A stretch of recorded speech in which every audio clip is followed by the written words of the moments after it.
Good morning and good afternoon.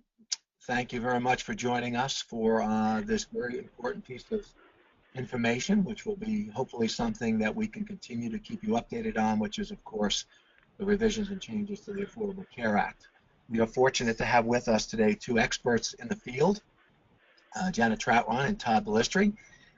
Most of you might know Todd as a gentleman that provides the nimble reporting solution for us for existing customers and potentially for new customers under August benefits. Janet is a true expert in the field.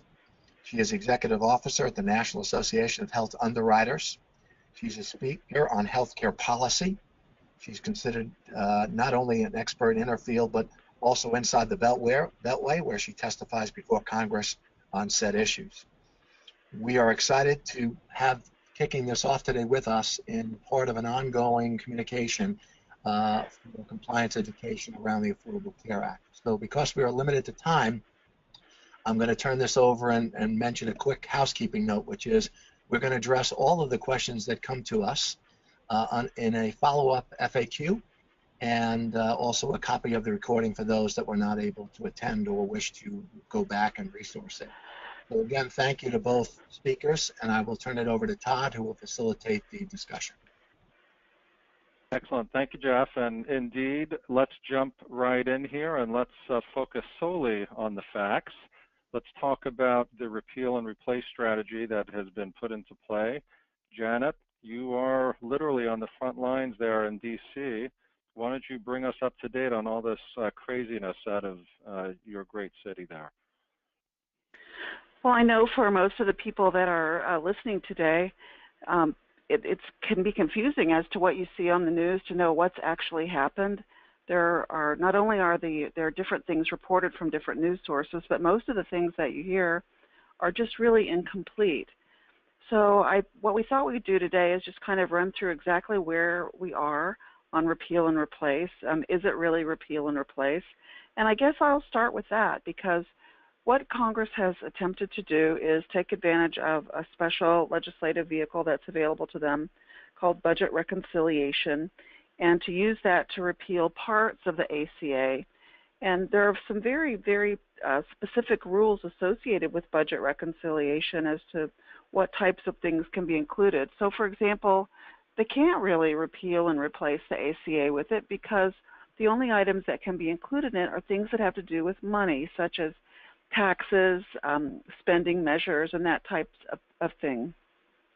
So whether it's something they want to repeal or something that they want to replace or insert back in, it has to be related to taxes and spending. And as most of you are aware, there are many, many other provisions in the ACA that have nothing to do with either of those items. So it's at best what they can do, if they're successful with this effort, is to do kind of a partial repeal and replace. Now, why would they want to use this vehicle when it has these types of limitations? Well, the reason why they would want to use that is because it's not because of what happens when the House gets a hold of it, which is what has happened so far, but it's based on what happens when it gets to the Senate. Most measures in the Senate are subject to filibusters and parliamentary holds. We've all seen television shows where people are standing up on the Senate floor reading the telephone directory. That's a filibuster.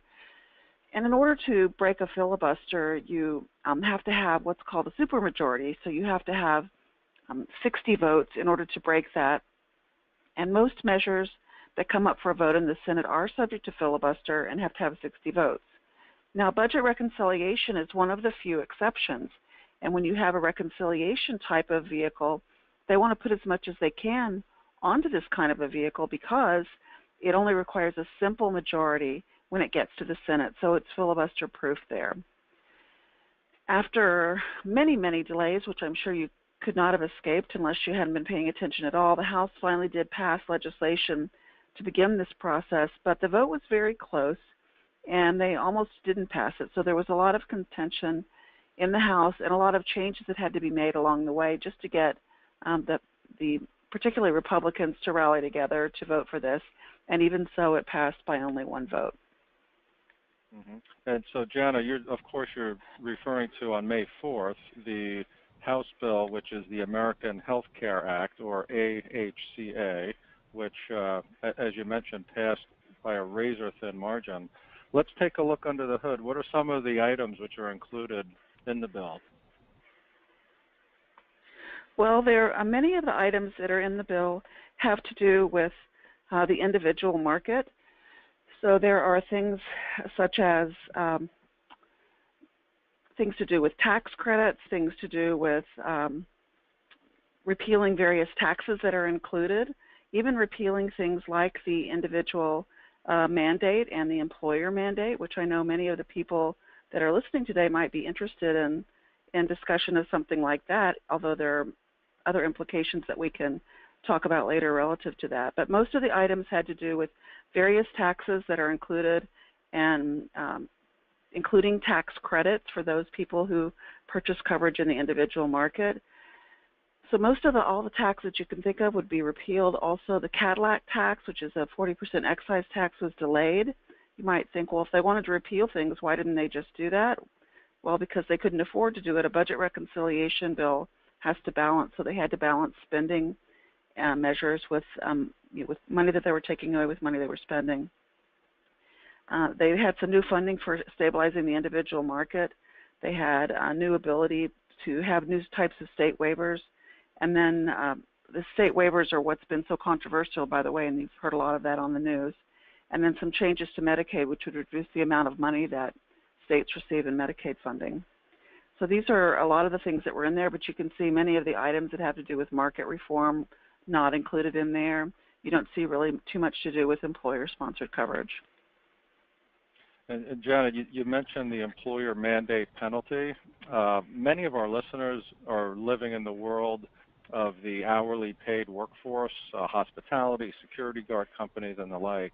And these companies are chomping at the bit. They're operating with razor-thin margins, high employee turnover, and they're really looking to recapture resources which they've had to redirect to ACA compliance, offering health insurance, many of the requirements which surround the employer mandate penalty, and also reporting for that matter. So when that is mentioned, it certainly piques the ears of many of our listeners for sure. Well, I'm sure it would. I will just say, a word of caution about that, because if the House and the Senate are successful and the President signs this, and this goes through this year, and let's say your client has a renewal date of January 1st, they might be tempted to just, stop offering coverage, for example, to 30-hour workers or their measurement periods, in tracking those types of things. They might be tempted to do a lot of the things that have been kind of a real thorn in their side and very expensive for them to do along the way. A big word of caution, even though at that point a business might not be subject to the employer mandate penalty, so you do the math and it would come out to zero. There's a very important provision of ERISA that says that you may not stop offering coverage for the sole purpose of just stopping offering coverage to a group of people or a particular individuals. And it's an ERISA fine, which is much worse than the employer mandate penalty. So make sure that whenever this goes into effect, it'll pass, and then there will be an effective date associated with it. And you would want to make any changes that you were going to make as an employer on your renewal date following whatever the effective date is. And that would provide you protection against these ERISA fines or potential, because it only takes one person to complain. And then those ERISA fines are just really huge. Indeed, good point. Compliance, compliance, compliance. Be mindful, which is what we echo pretty much all day long. So let's talk about what comes next. It's interesting. Just last night, the Congressional Budget Office, the CBO, which for those listeners who aren't familiar, is a federal agency which importantly provides Congress with objective, nonpartisan estimates related to federal economic and budgetary decisions. And the CBO score on this House bill was released yesterday, and among the details of the report, it indicated that an additional 23 million Americans would be without insurance in the coming years, relative to the current ACA landscape. And certainly this report will put additional pressure on what lies ahead. So what's your viewpoint, Janet, on what's the lay of the land here next? Well, the CBO gets things right, and more often they don't get things right, but they are a group of economists. They are nonpartisan. I don't think they have any underlying reason to come up with a score like this that they feel isn't true. The other part of that's really important part of the score is that this does save a significant amount of dollars towards the deficit, which is, what was one of the goals of this administration and the new Congress coming in. And this issue about the uninsured, the Senate feels like as they look at this, they can make some changes that might reduce some of that loss in that regard. But it is a large number. And when we talk about the 23 million, I would just point out that that is in addition to the people who were already uninsured. So that would leave the total number of uninsured people in our country at 51 million, which is much higher than it was 20 years ago. When I began working on these issues, we were at 40 million then. So that wouldn't indicate a whole lot of progress once these changes were made. So I expect some significant looks to be made to that because it's a pretty hard number to justify. So as the Senate looks at it, they will they could just completely rewrite it. They could have committee hearings and make it, all very public. I doubt that they'll do that. They'll probably do a lot of this behind closed doors. They'll try to make some revisions. Any revisions they make, by the way, on the Senate side, they can't result in a worse CBO score than what we already had. They could improve on it, but they can't. They can't spend more money. They have to come up with the same net savings on the Senate side in order for this to be all part of the same measure, which they want to do because they are dealing with the timetable of October 1st to get this all done. So what will happen is they're going to do whatever their rewrite is. They're working on it right now. It will go back to the House. And then depending on the changes they make, the House will either accept it or not. My understanding and the people that I've spoken with is there is a lot of back and forth with the House going on as they are working on this to ensure that that doesn't happen so that it doesn't just blow up once they send back this new version back over to them. So we'll see how long that process takes, but it definitely could. If they make too many changes, then the House won't accept it. Yet they have to make some changes because they have, there's a couple of Senate moderates and a couple of very, very conservative people. More than that, but the kind of the two extremes that are in the Senate. And with a simple majority requirement for the vote, they still have to get all the Republicans to vote, right? So they have to be able to address any issues and concerns that the people in the Senate, the members of the Senate have, but doing so in such a way that won't totally negate the whole ability to pass anything. And by the way, one of the people in the Senate who might object actually is a co-sponsor of another significant piece of legislation. So she's not going to be a pushover at all because the fact is that she thinks she has a better idea. So it's interesting days we're in right now. Jan, what do you think is the, well, actually there's two parts of this, the potential timing of this process, and also what is the likelihood, if at all, that senators from both parties would actually engage in talks to fix some of the issues we have with the current ACA? Well, I think when it comes to working on this measures, you won't get a single Democrat on it because it's being billed as a repeal and replace, and none of them want to be on record as having anything to do with a repeal and replace of the ACA. So many of them would like to see some changes to it. I think as we move forward in the days ahead, whether this passes or whether it doesn't, there are still going to be a number of issues that need to be addressed. I think that we can get Democrats to work on them. If it's not billed as, if it's just more of like an amend the ACA, make it better. There are a lot of things that could be made better. And I think that there are Democrats, on the Senate side, even if it's subject to a filibuster, if you were able to garner all of the Republicans together, you just would need to get 8 Democrats, which is very doable on many, many issues. Mm-hmm.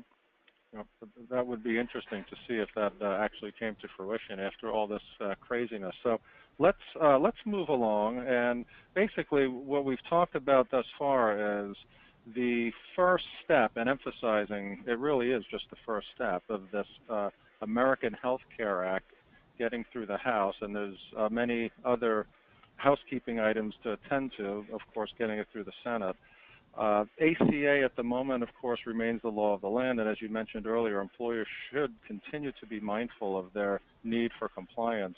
Let's talk about some of these items here, and just to kind of recap some important things. Well, I guess this is just, as we said, it's just one measure. It's a reconciliation, so it can't address anything like guaranteed issue and a modified community rating and pre-existing conditions.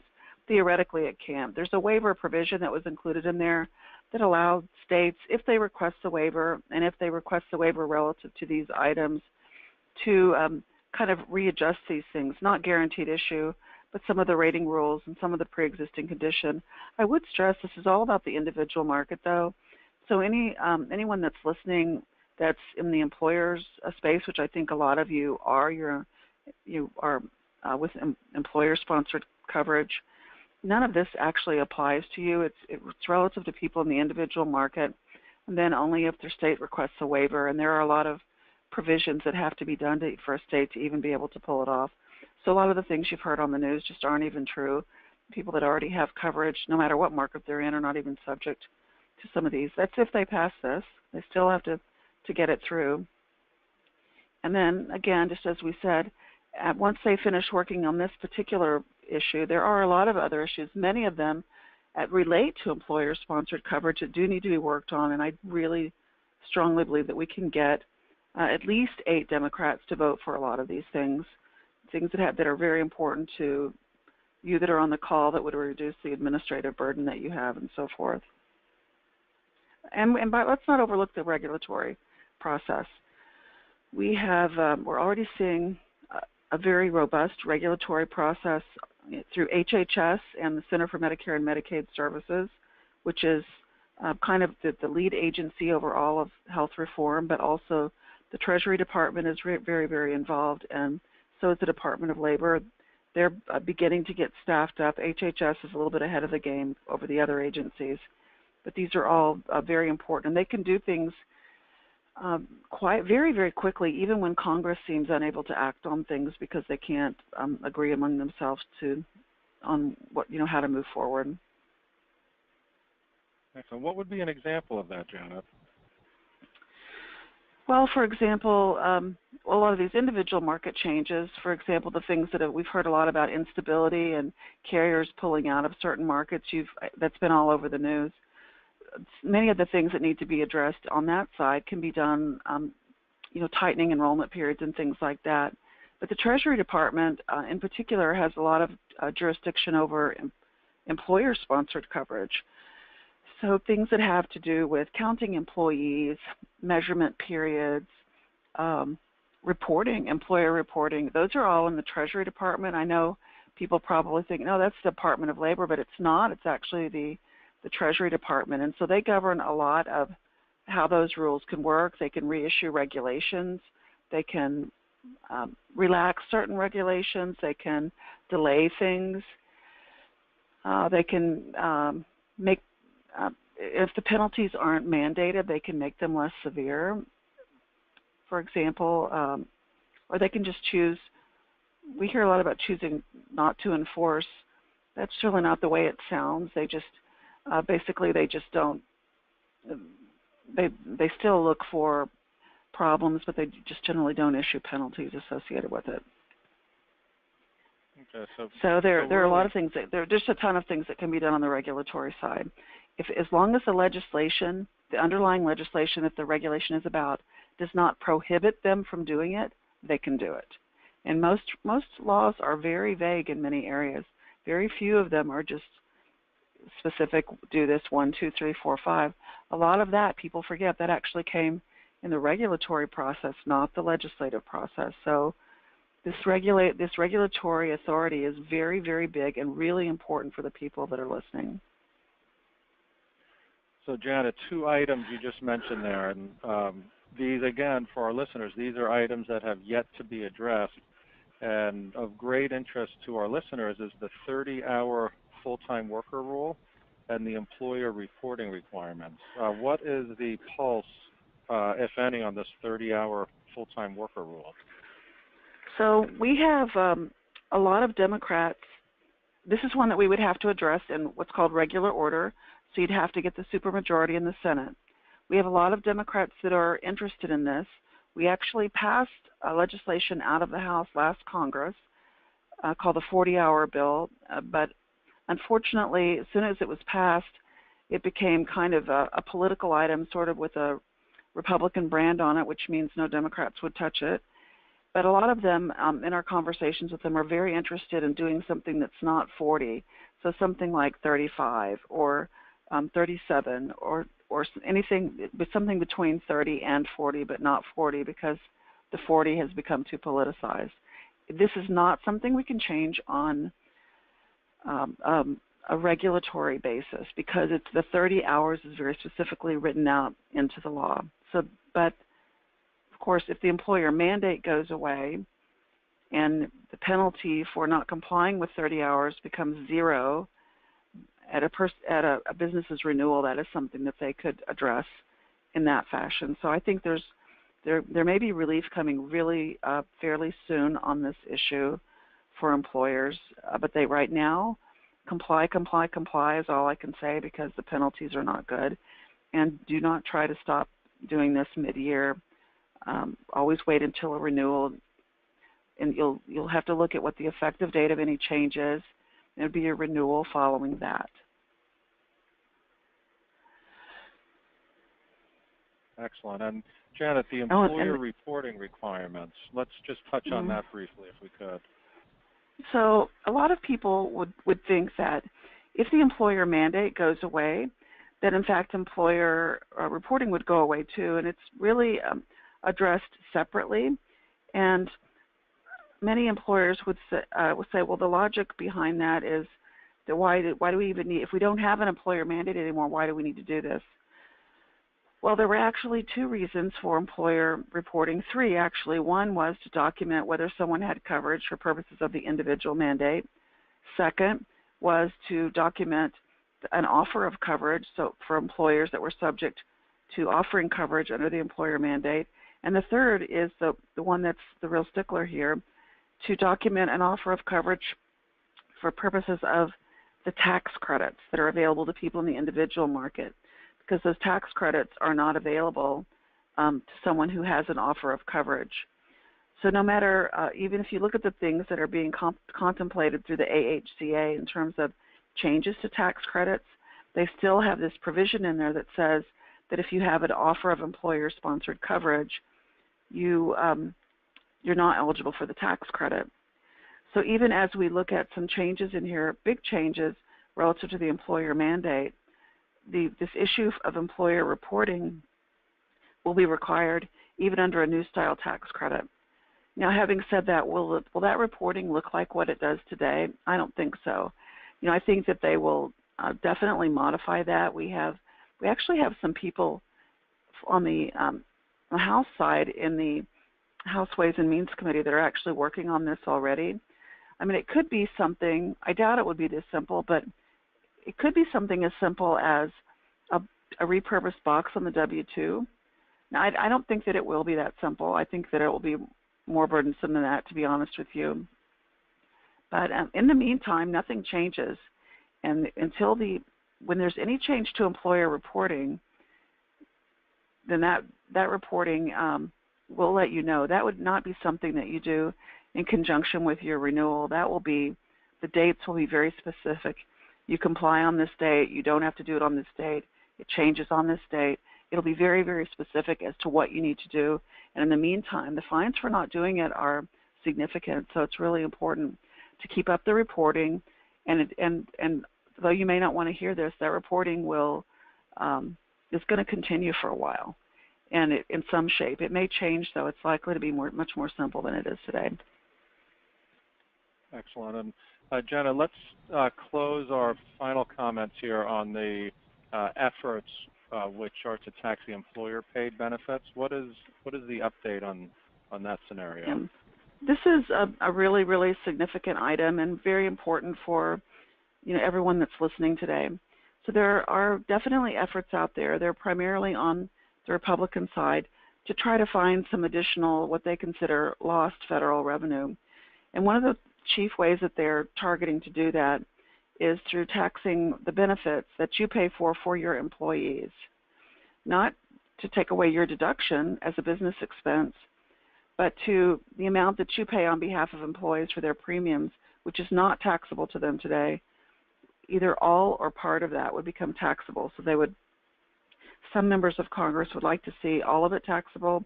The more prevailing notion is to put a cap on that, which is very, very difficult to determine, what the right cap would be. So you might think as an employer, well, if it just affects the employees and they're going to get taxed on it, what's the big deal to me? Well, it's really important to you as the employer for several reasons.